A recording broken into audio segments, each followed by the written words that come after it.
Another A-level biology video. So this is lesson 2 of the sort of proteins synthesis slash going into mitosis sort of lessons. So video 4.2, and we'll be looking at protein synthesis today. So let's have a look and let's get going. So this is a slide that we covered in the last lesson. Just to remind you, a gene is a sequence of DNA bases that codes for either a polypeptide or a functional RNA molecule. And a functional RNA molecule is something that's involved in protein synthesis that is not messenger RNA. So it's transfer RNA or ribosomal RNA. And we basically said that every 3 bases in a DNA is called a codon. And each codon codes for 1 amino acid in the primary structure of the protein sequence. So if you can't remember that, go back to the last video and have a look at that video 4.1. So what we're going to look at today is protein synthesis. And as I said before, just keep that in your head that every 3 bases, known as a codon, codes for 1 amino acid. So what you can see here is a picture that shows you the overall process of where protein synthesis happens in the 2 different stages of protein synthesis. So you've got transcription, which happens in the nucleus, which is where the gene or 1 gene's length of DNA is copied, and that is where the gene unwinds, and then the messenger RNA is copied into, we'll talk about in a second. Messenger RNA then leaves for a nuclear pore, so the use of the nuclear membrane, to the ribosomes, and the ribosomes do the process of translation where they use transfer RNA to put together the amino acids that make up the protein. So let's have a look at this in a bit more detail. As you can see here, there are 3 different types of RNA that you need to know about. Now, I'll just mention the middle one because I haven't put any information on that because I can't see any information on the syllabus about that. But ribosomal RNA is basically made in the nucleolus of the nucleus, and the only information you need to know about it is it helps make the ribosomes. The other 2 you need to know a little bit more as they're involved in today's process. So messenger RNA is carries the genetic code from the DNA in the nucleus to the ribosomes in the cytoplasm. It is single-stranded, as all RNA is, and each codon is every 3 bases. Transfer RNA is involved in translation in the protein synthesis, so putting together the amino acids due to the code on the messenger RNA. And it's a single polypeptide held in a cloverleaf shape, as you can see, by hydrogen bonds. And the 2 bits you need to know about. So it's something called the anticodon. So the anticodon is 3 bases at the bottom end, if we say that, of the transfer RNA. And basically these will split to a specific codon. So let's say, and obviously I'm just doing this literally quickly, those 3 might fit to those 3. So it's called the anticodon because these bases bind to the codon of messenger RNA. And let's say that was, and I am just making this up off the top of my head, let's say that was CAC. Okay, so those letters are CAC. What that would have then is a specific amino acid at the top.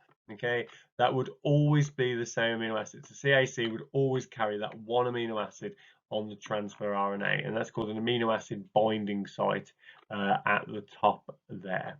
Okay, so that's what the 2 do, and we'll obviously talk about it as we go through this process in a little more detail later. The first stage is transcription, and this is where the DNA code of 1 gene is copied into messenger RNA. So remember, 1 gene codes for 1 polypeptide in this case. And what we have here is the DNA strand. So you see in this picture. And what happens is the DNA strand doesn't completely unzip because we only need 1 gene's worth to unzip. Okay, so the hydrogen bonds between, let's say, here and here are breaking. That unzips the DNA and exposes the bases. And we have 2 copies, basically 2 strands that come undone. We have the template strand, which is the one that the DNA, the messenger RNA attaches to. So we've got the messenger RNA molecules here, and they're attaching to this template strand. And what you're getting is therefore a perfect copy of the coding strand. So if you look at this one, you've got A, which obviously the complementary in DNA would be T, but it's U for A in that. So that is like the equivalent of T. G is attaching to the C, which is the identical base of that one. So you can see how you're getting a copy of this coding strand but in messenger RNA form.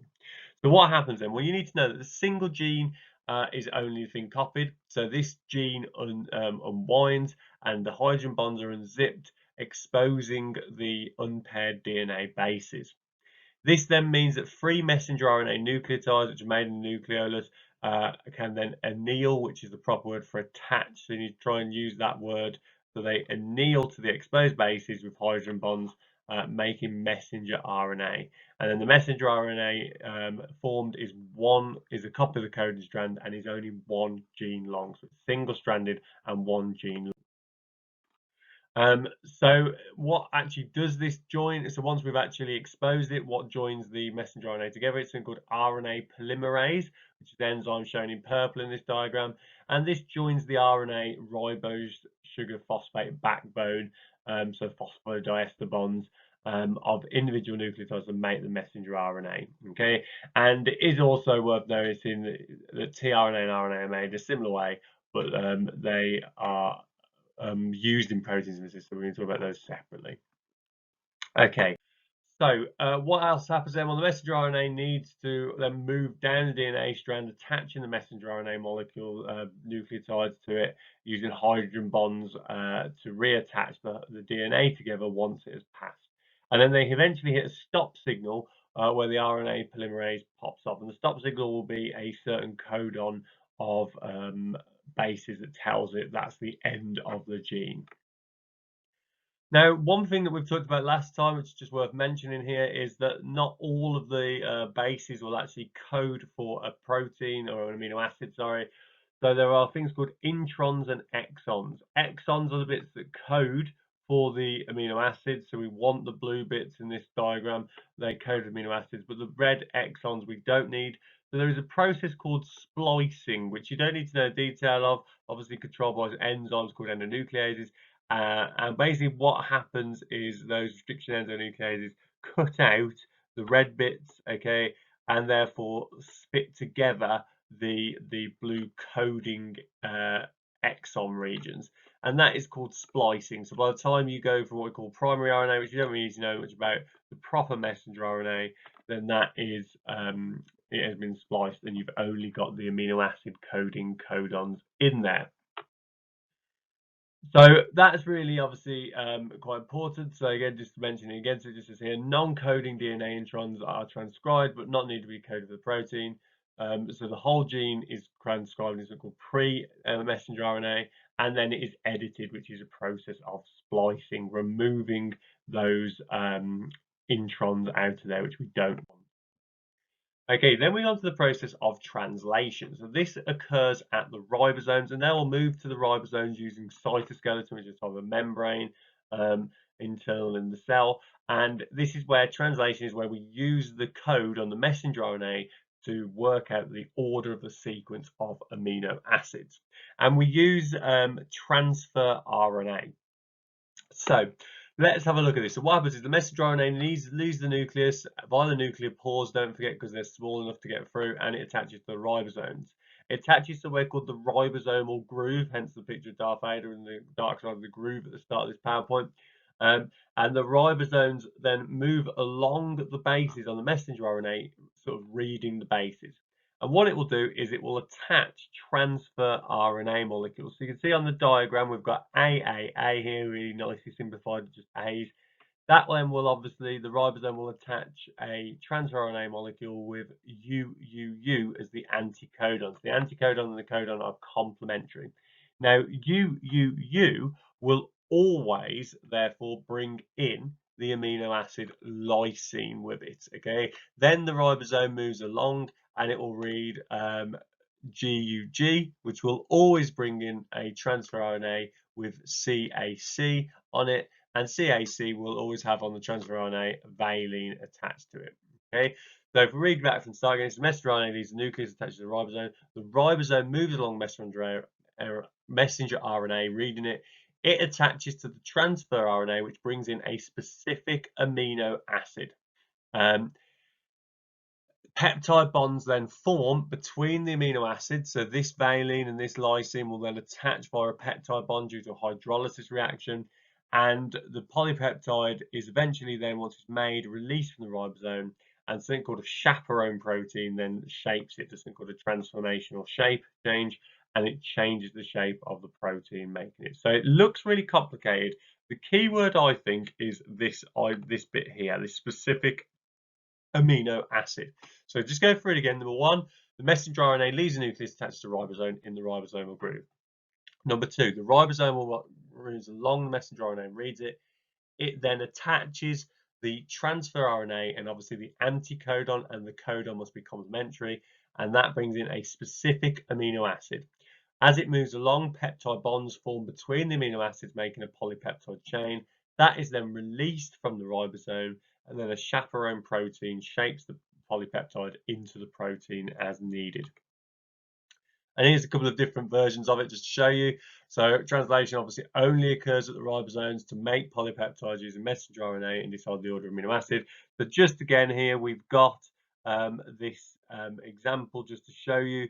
So we've got AUG there, which is the codon, the amino acid. So the ribosome brings in the transfer RNA, which would obviously have the complementary anticodon, and that is carrying a specific amino acid to it. Once that has done, that transfer RNA then leaves, okay, and goes off, and the messenger RNA, so the ribosome moves along the messenger RNA to the next one, bringing in the next anticodon, which then brings in the next amino acids, and you start to get a chain of amino acids forming, which are linked by peptide bonds, okay. And just a bigger version of the picture we saw earlier, so showing you the same thing here. We've got the anticodons, which are complementary to the codons of the messenger RNA. They bring in a specific amino acid, and those specific amino acids then can bind on the ribosomes via peptide bonds, and then they come off the peptide bonds. So they come off the ribosome as polypeptides. Now you need to understand, obviously, there's lots of variation involved in this. Why is there so much variation? When you think about this, you've got messenger RNA, which has got the codons in them. Those codons will code for different amino acids, okay? But actually you think, well, actually maybe not, is there really that many different codes available? Is there that much variation? Because you've only got 20 amino acids. Okay, well, basically, if you've got 4 bases in messenger RNA, how many different free base codes are there? Well, there's 64 different codes of bases, 64 different combinations, but there are 20 amino acids, and that means that more than one code must code for each amino acid. As we already know, it's a degenerative code, as we talked about last lesson. But obviously, the different order amino acids, because the protein can be up to 1,000 amino acids long, is a huge number of varieties. Now, if you go back to this sort of diagram we saw, this shows you the codon codes on the messenger RNA and what amino acids they code for. So it's the same in all living organisms. You could be asked to use this in your exam. So you could be asked to do something like this. So you can pause the video and check if you can do this. This wheel is the correct one, so you could use it for all of these. So if the messenger RNA codon is UCU, what amino acid would it code for, and so on and so on. So if you want to pause it, please do. And then you can see the answers. So for example, just go through one or two of them. UCU is going to be serine, okay. CUA is going to be leucine, okay. And let's go for one more. Let's go for GCA is going to be alanine. Okay, so you can see that relatively well, and that is the codon on the messenger RNA. So you could be asking, well, if that was the codon on the messenger RNA, what was the original sequence on the template strand? And all you'd need to do for this one is work out, well, what is the complementary strands for that? So don't forget that U replaces T in the DNA. Okay, so effectively it's TCT. So therefore your complementary strand would be A is complementary to T, G is complementary to C, and A is complementary to T. So let's have a look at the answers. Okay, so you can see the complementary strand. So if we just look at one of them towards the bottom, G there, complementary to that is C. Okay, then you've got C next, complementary to that is G, and then A there, so complementary to that is T. Okay, so hopefully that makes sense to you. You could also be asked them, well, what is the messenger RNA? If you've got messenger RNA code on there, what's the transfer RNA anticodon? And obviously the anticodon is going to involve U's because it's messenger transfer RNA, so it's got uracil, not thymine. Basically, you've just got to go through the complementary base pairs again. So U complementary would be adenine, so it'll be A. Then it'll be G for guanine because it's complementary to that, and then A for that. Okay, which is also obviously going to be the same as the DNA complementary strand, other than it's got uracil, not thymine. So that's what you would expect for that. Okay, I hope that's been useful for you guys, and we'll continue next time by starting to look at mutations. Thank you.